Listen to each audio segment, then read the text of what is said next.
John 3:20 verse 21. Kinasusuklaman ng gumagawa ng masama ang ilaw, ni hindi sila lumalapit dito upang hindi mahayag ang kanilang mga gawa. Ngunit ang namumuhay sa katotohanan ay lumalapit sa ilaw upang maihayag ang kanilang ginagawa ay pagsunod sa Panginoon. Mga kalingkod, ito po yung mga tao na talagang ayaw lumapit sa Diyos or ayaw nilang alamin yung mga bagay sa Panginoon dahil sila po ay namulat or namuhay sa mga makamundong bagay at maraming kasinungalingan na talaga namang kinatandaan na nila.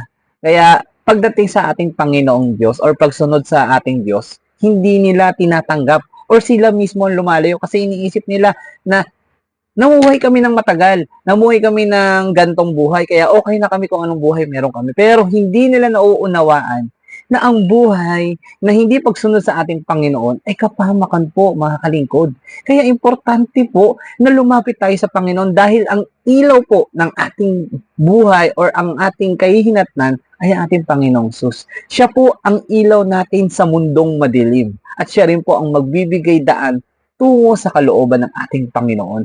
Kaya mga kalingkod, wag po nating hayaan na magtagumpay ang kalaban na si Satanas na iligaw tayo at tuluyan tayong mapalayo sa ating Diyos at nang sa gayon tayo ay magkaroon ng kapamakan.